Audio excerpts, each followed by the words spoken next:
Rings and crowns. It all seems a little much sometimes. Am I bad for saying that? What does? Aranua slipped her bookmark between the pages of her novel. She recognised Zalmona's tone of voice. It meant there was something on her mind and she wanted to talk about it, and there'd be no more reading until they'd thrashed the matter out.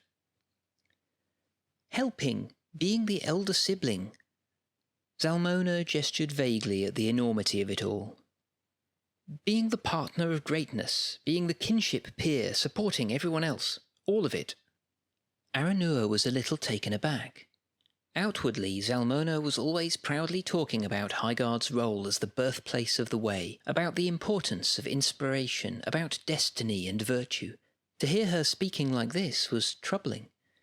She registered for the first time the darkness beneath Zal's eyes, how pale and tired she looked.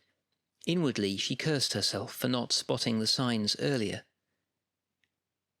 "Can I ask, are you looking to talk about this, or just for me to listen?" she asked after a few more moments' thought.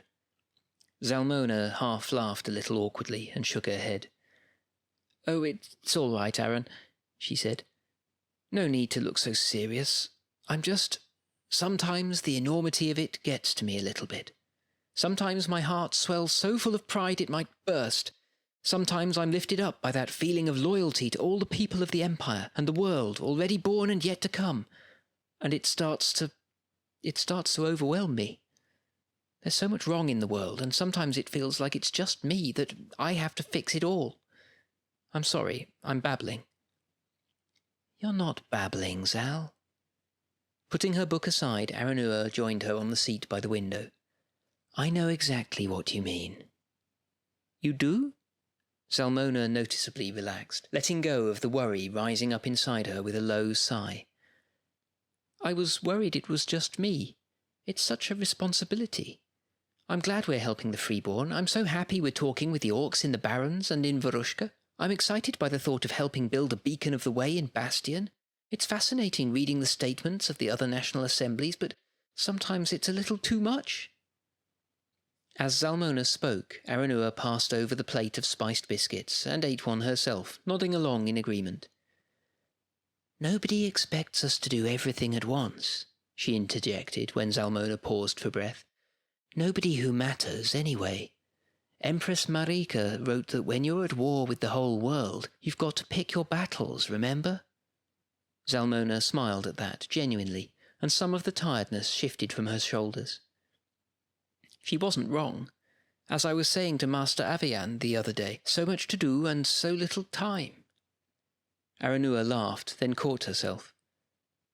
"Are you quoting Emperor Nikovar at me? That's unfair, and wait, who were you talking to?"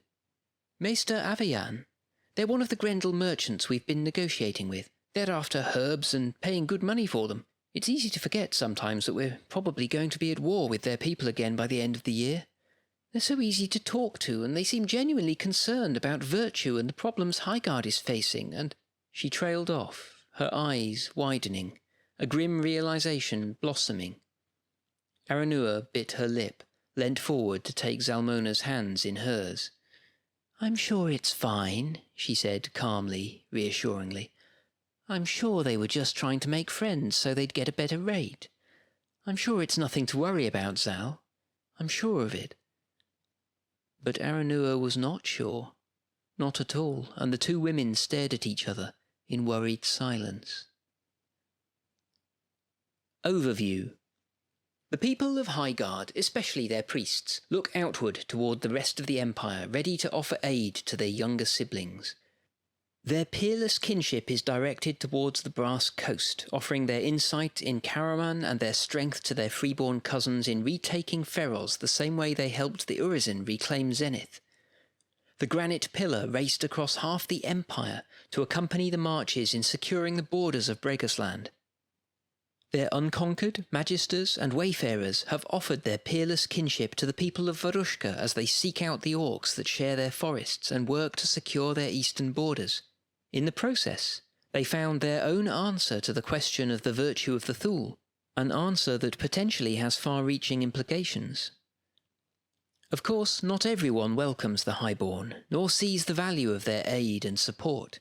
Yet the desire to reach out to their neighbours and cousins, allies and friends in the other nations is not diminished. When Highguard puts its mind to a virtuous course of action, very little can dissuade them from the path. Kinship and greatness. Eli, aging custodian of Walter's tomb, proposed that the Empire is like a family of 10 siblings, each with their own strengths. As the eldest, Highguard's primary role is to support their family not only in war but in all things. In general, the other nations have at least tolerated the Highborn as they attempt to put this theory into practice. Astrea of the Crystal Skies in particular praised the virtue of the Highguard aspiration, and the Loyalty Assembly agreed. However, not all the nations agreed. 3 nations welcomed the highborn interest in their statements of principle, and reciprocated.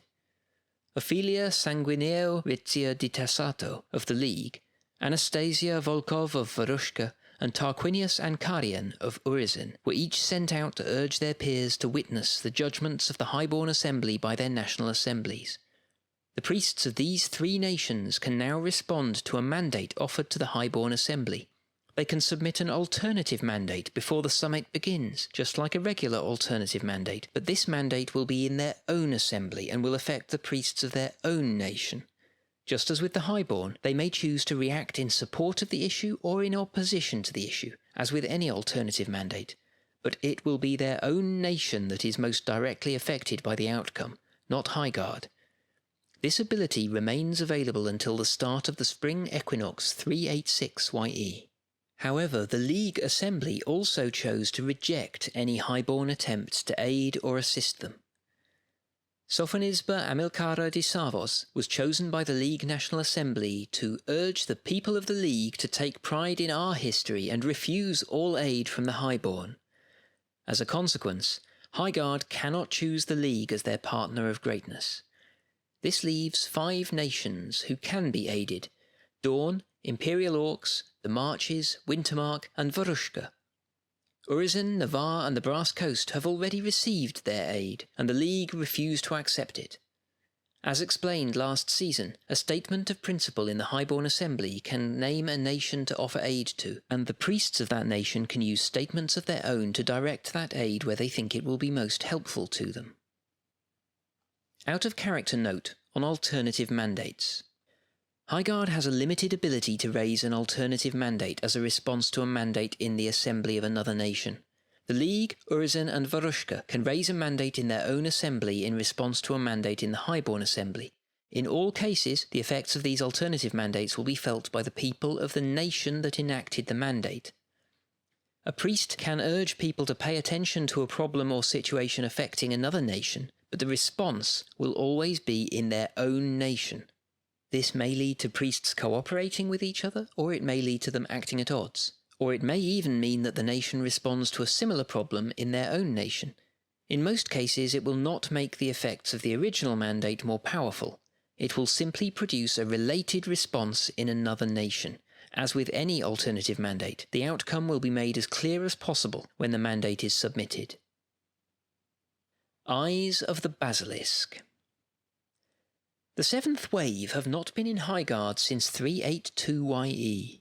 Since then they have fought the Grendel in the Brass Coast, spent a year fighting to liberate Zenith, and took part in the savage fight that ultimately saw the Barons liberated from the Druge. Now they have returned, resupplying and regrouping in Necropolis.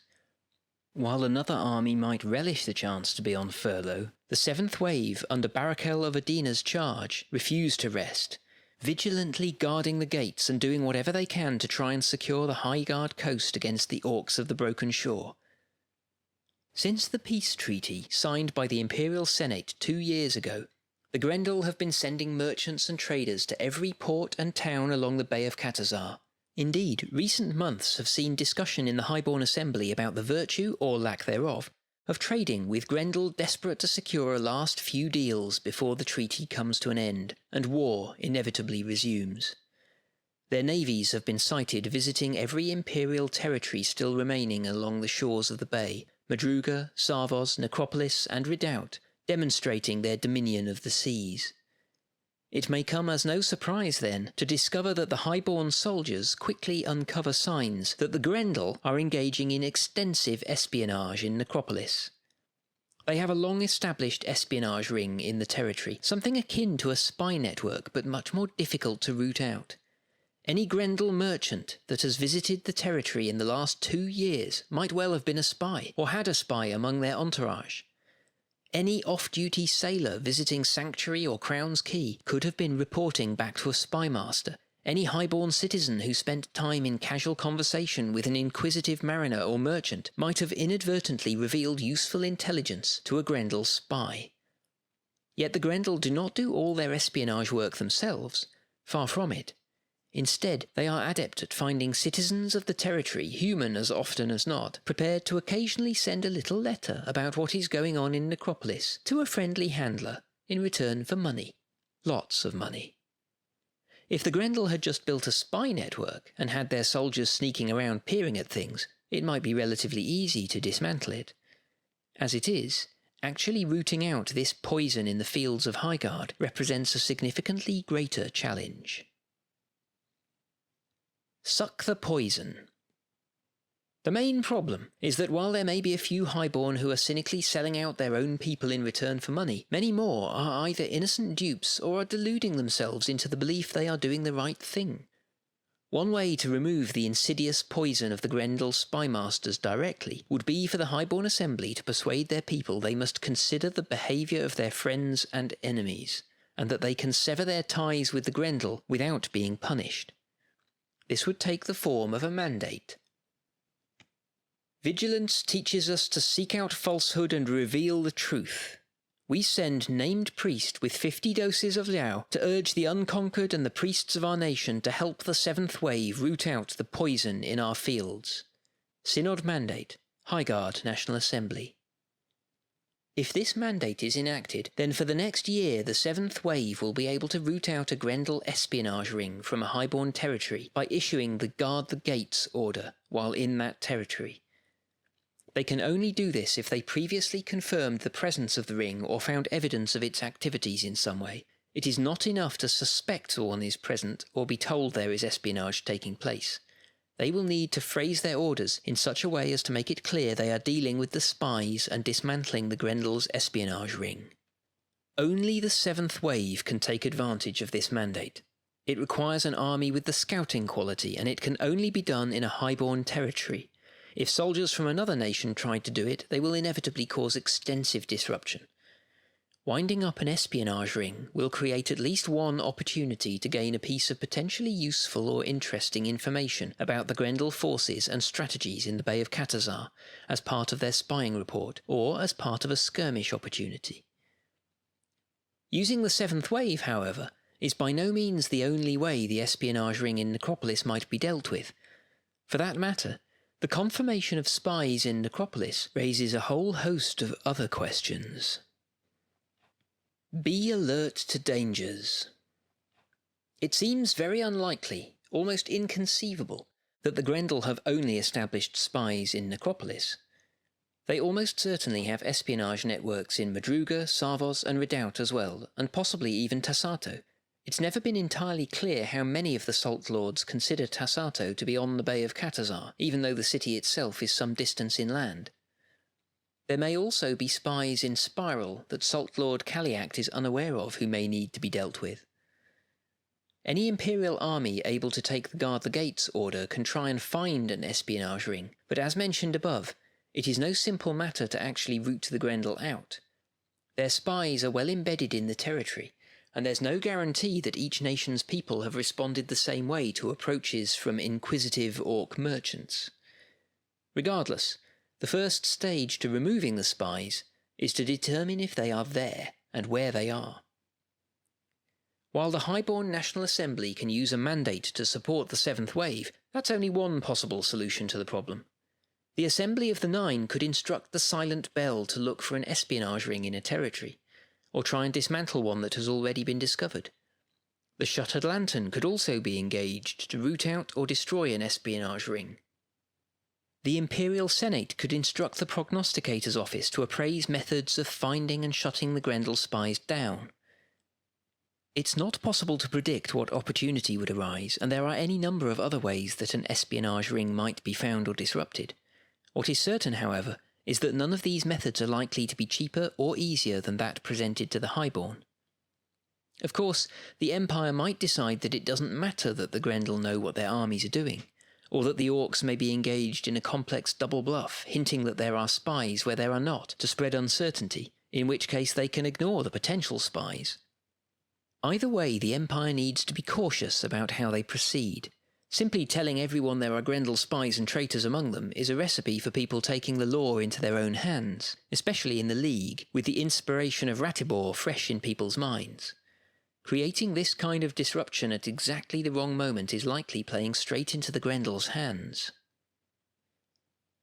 Glare of the noonday sun. With the granite pillar needed elsewhere, it fell to Isaac of the Silent Tide, Speaker of the Highborn Assembly, to deal with the last major Druj miasma pillars in Zenith. They gathered a cadre of priests, exorcists, guardians and cataphracts, and with a sack of Liao proceeded to Clipion and destroyed the remaining pillars, completing the work of the Imperial Senate and General Asenath. As the summer solstice approaches, the last of the hateful miasma that still hung in tatters across the territory fades like early morning mist beneath the noonday sun of virtue. Many Urizeni feel a sense of gratitude to the Highborn. A significant number of them are still alive because the armies of Highborn fought the advancing Druj to allow them time to flee west tomorrow. In particular, the Questors and Illuminates of the Hall of the Newborn Sun in Morrow have been tracking the destruction of the miasma pillars with interest. Now that they are gone, after almost a month of arguing, they have announced their intention to offer a gift of thanks to those who helped free the territory from the oppressive aura the pillars created. Unfortunately, they cannot reach an accord on who precisely to give it to. The plan is proposed initially on the assumption it will be given to the Speaker for the Highborn Assembly. There's little doubt that the priests of Highguard have been heavily involved in removing the miasma. Then another faction argues that it is the Highborn generals that should be recognised. Their commitment to freeing the people of Zenith was made very clear on numerous occasions. A third, roughly equivalent faction instead agree with the National Assembly judgment that it was actually the courage of the people of Urizen, and Clytemnestra of the House of the Wanderer especially, that ultimately allowed the Druj to be defeated. Without that first victory, there would have been no opportunity to remove the miasma at all. Others point to the General of the Citadel Guard, or to the League generals whose timely aid bolstered the armies enough to win the war. In the end, Arbiter Aphrodisias of the Newborn Sun steps in and puts an end to the argument. It's clear that everyone is in agreement that someone should be recognised for the fact the soul and thought-destroying miasma is gone. Rather than split the temple, they call on the Imperial Conclave to decide exactly who gets that gift of recognition. A solution, it must be said, that makes everyone equally unhappy, and perhaps demonstrates why Aphrodisias is able to keep their position as arbiter of a particularly argumentative spire. The gift has been handed to the civil service, and its disposition is left to the Declaration of Endowment. The Halls of the Newborn Sun ask that, if at all possible, the item be made regalia of an imperial title rather than simply bestowed on an individual. They have suggested Speaker for the Highborn Assembly, or any of the generals who fought in Zenith, but they understand the net of the heavens enough to know that the obvious person taking action is not always the person most instrumental in making that action take place. As such, if the gift is endowed on a citizen who does not have a title, or whose title is incidental to their role in helping remove the miasma from Zenith, then they will understand. They only ask that the Declaration of Endowment make clear why their gift is being bestowed on the recipient. There is no immediate rush. The gift will remain in the hands of the civil service until it is endowed, or until the conclave reject the gift with a suitably worded endowment or concord. It seems that the gift they are delivering is a rare piece of Urizen and Highborn history, one of the original 3 Atun's rings given by the Magisters of Highguard to the mages of Urizen during the earliest years of relations between the two nations developing diplomatically. A Sacred City. Following the appraisal commissioned during the winter solstice, a plan to build a wonder of the world at Bastion was laid out. Before any work can begin, An inspiration of appropriate scale and grandeur is required. The virtuous contest proposed by the highborn chapter of Pharos Water is ongoing.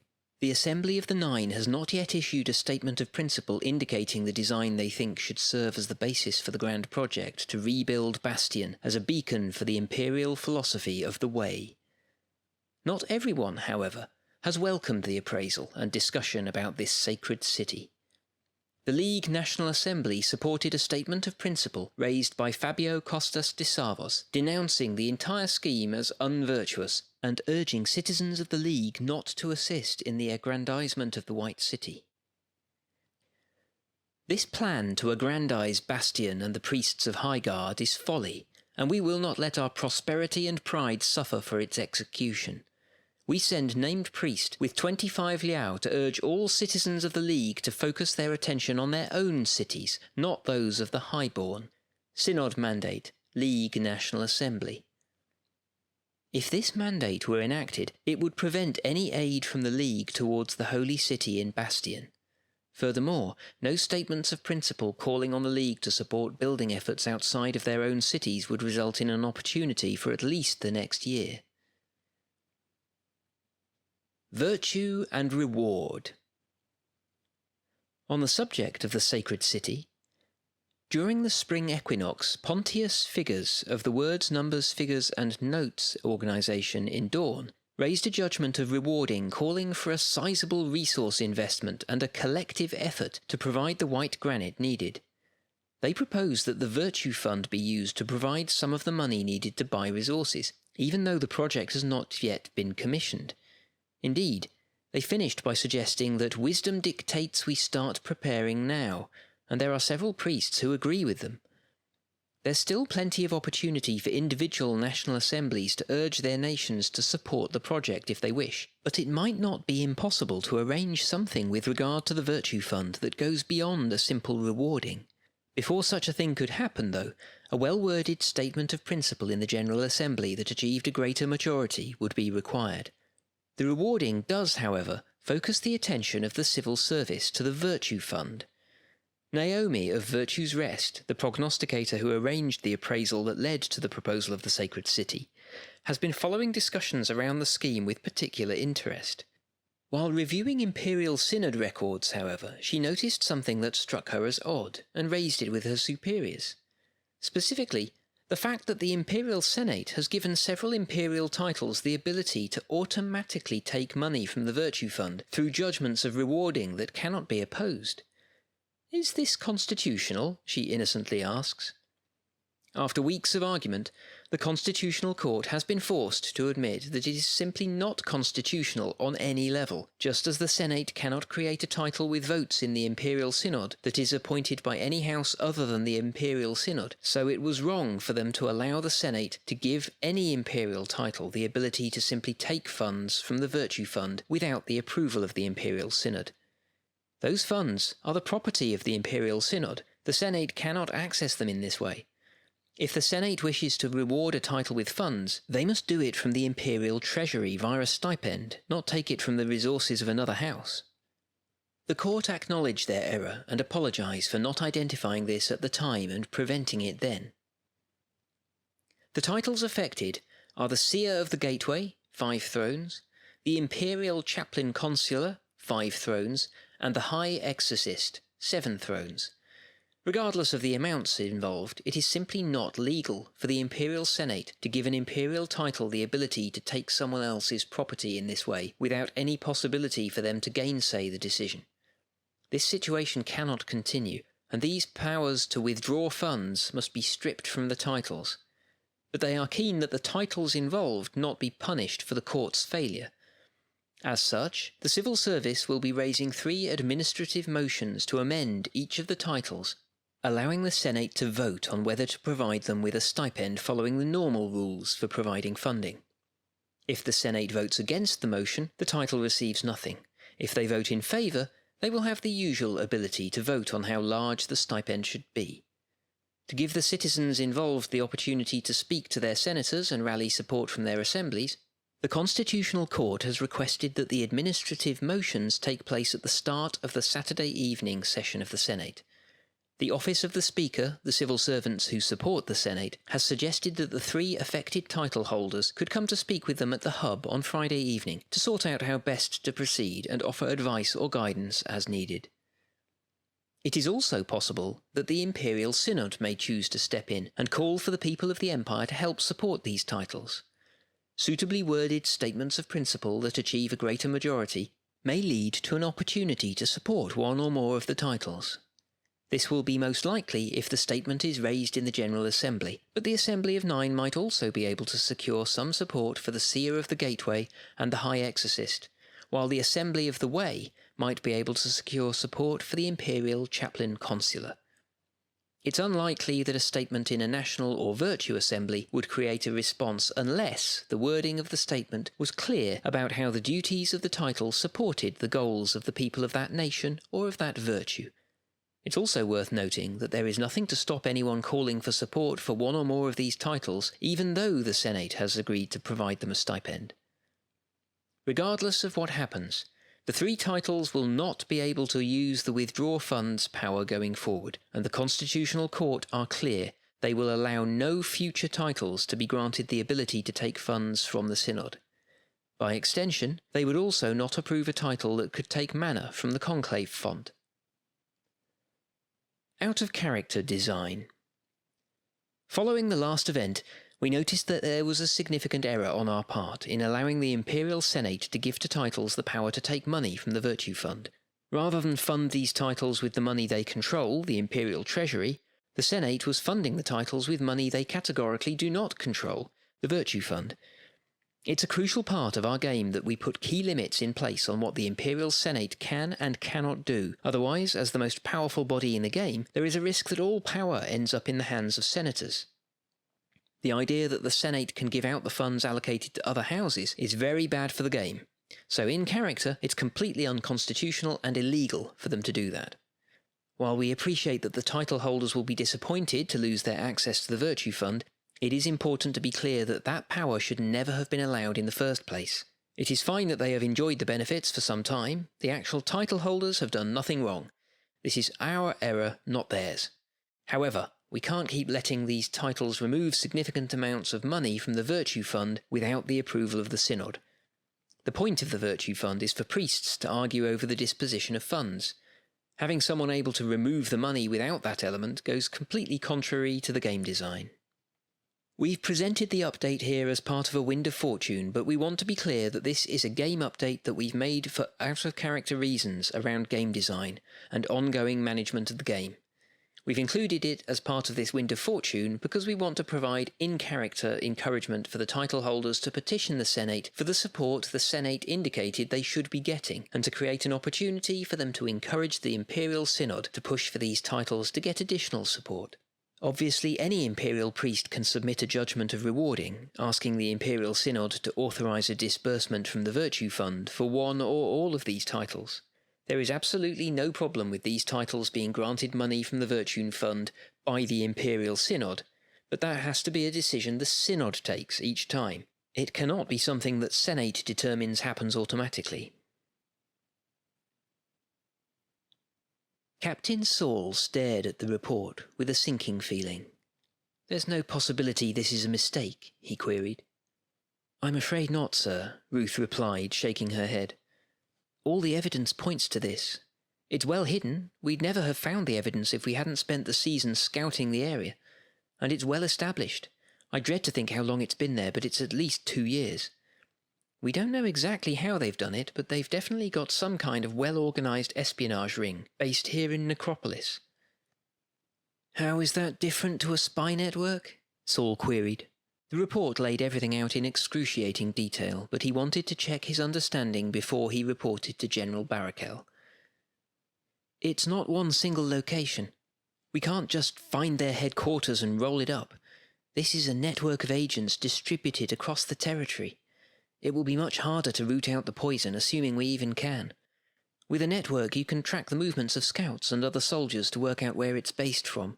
They aren't using military scouts to operate this network. They're using merchants and money to get their information. It's probably more expensive, but it's much more subtle, and it'll be harder to counter." Next, he asked how long it had been happening, to which she shook her head. "We can't be certain at this point," she caveated, "but we think that all things considered, it probably started after the peace treaty was signed. It would be incredibly hard for them to send merchants to the Empire looking to buy information while we're at war with them, but we can't rule out that they've had agents, knowing or unknowing, in Necropolis for a long time." "We let our guard down, I suppose," Saul mused. "Peace has always had a price. Emperor James taught us that," he said wistfully. He contemplated the report and tried to think what questions the general was going to throw at him. "How come we don't do this?" he asked, almost rhetorically. Ruth shrugged. "Maybe the Grendel are just a lot more obsessed with spying on their enemies than we are, Captain," she guessed.